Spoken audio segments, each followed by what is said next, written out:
welcome to the last match. This is match 5. We're currently 2-2, and this hand is awful.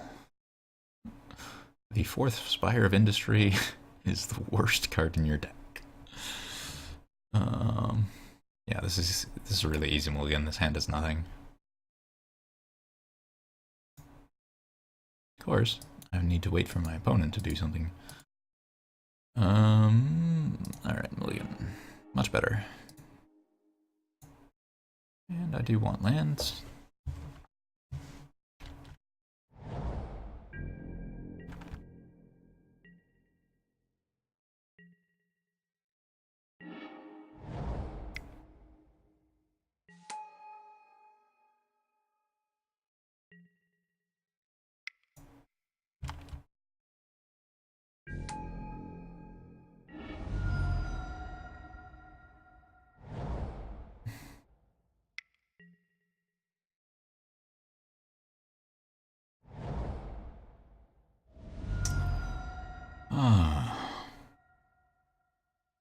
So this might be burn with Eidolon of the Great Revel.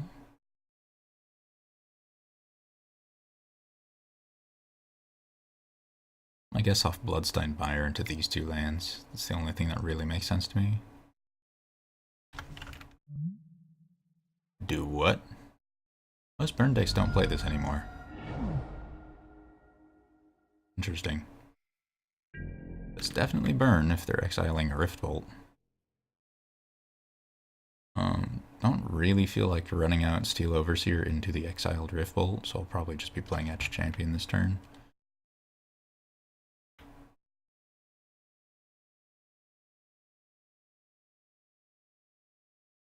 He's got no creatures, so his clock isn't particularly fast, which means we probably have time to play a little bit more conservatively and try to avoid him burning out our important stuff. Uh-oh. Well, I guess we could play Signal Pest and Steel Overseer, and that does present a pretty decent clock. Nah, I like the champion plan, just in case they do draw their Goblin Guide or something. Champion is the best thing to block it with. If they're on only burn, they need to put together like 7 burn spells, and they're pretty far from doing that. Unless their hand is like another Sacred Foundry and 2 Boros Charms, and they draw another Boros Charm, in which case that's sort of bullshit.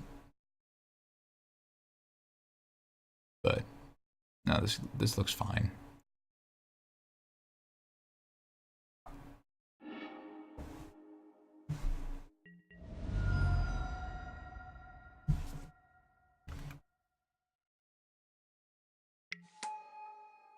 Coddle. Yeah, I'm fine holding the Etched Champion back as a blocker.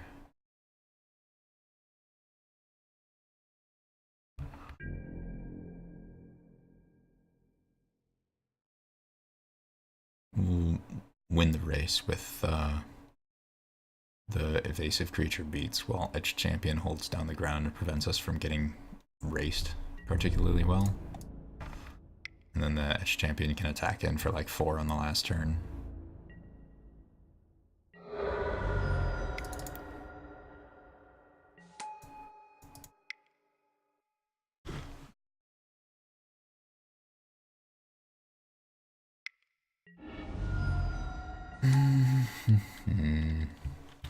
As long as he's not in Searing Blazes.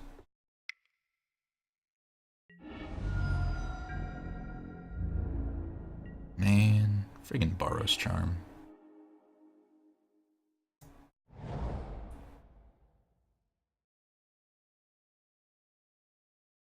One, two, three, four.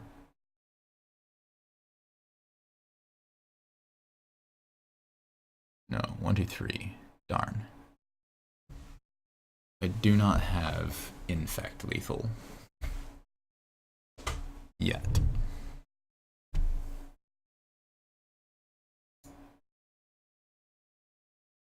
I could have Infect Lethal in 2 turns.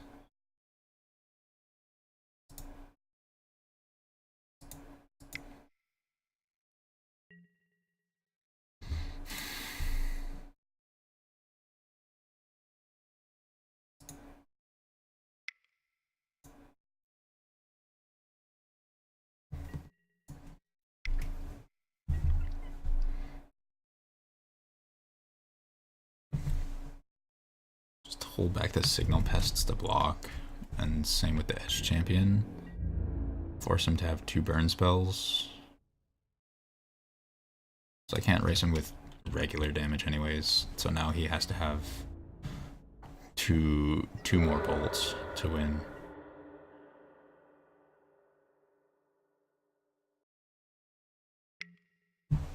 Alright, Monastery Swift Spear doesn't do it.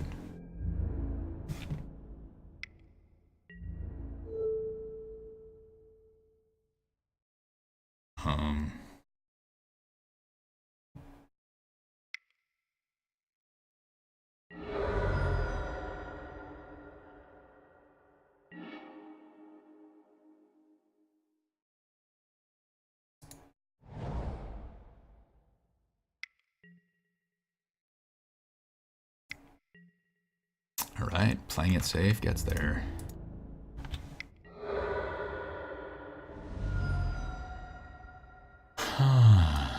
Champions seem good against this more creature-focused version. Do you think I want to take out the couple masters, though? To not be too slow.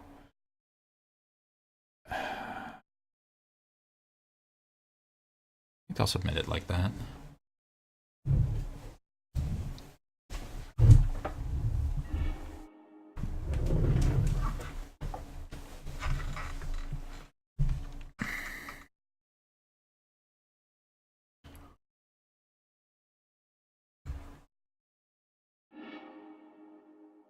Ooh.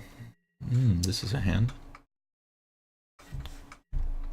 This is a hand that gets horribly owned by Searing Blazes, but it's actually a lot of my hands. Alright. Alright, Ornithopter, Opal, Scourge, and Scourge the second.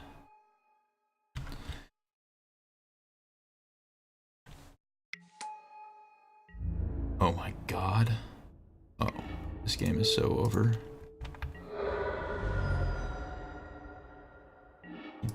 Couldn't do anything to either Scourge. So normally I'd play Steel Overseer to increase my clock, but the opportunity to just plate up a Scourge and get an extra like 5 lifelink in is just far too good to pass up. Now we're just super ahead in the race.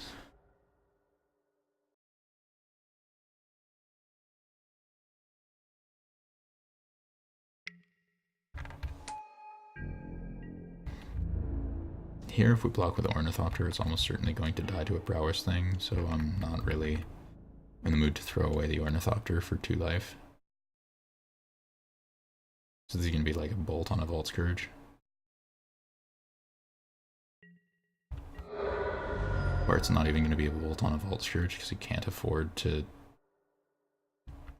He can't afford for me to equip it to the other thing on the next turn.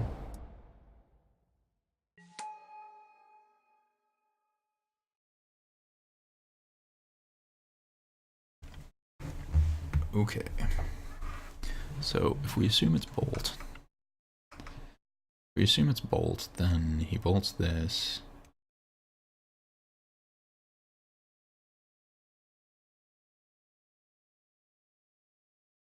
How much do I care about having Steel Overseer out versus 1 more lifelink damage? I think I'd rather have the Steel Overseer out than the additional lifelink damage. I'm weighing between Signal Pest and Animated Nexus for the additional damage on Cranial Plating, or Steel Overseer and not that. So now I attack with these 2, and he bolts this Scourge, and in response I instant speed equip to over here for 7 lifelink. Because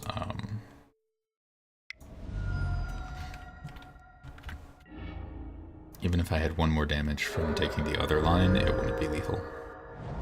Which is what I was counting. I guess it would have prevented him from fetching, though, so there is that. He still has to do something incredibly brutal to come back from this. Oh, well, I guess he didn't. Alright, 3-2. Not the worst, but not the best. Alright, thanks for watching.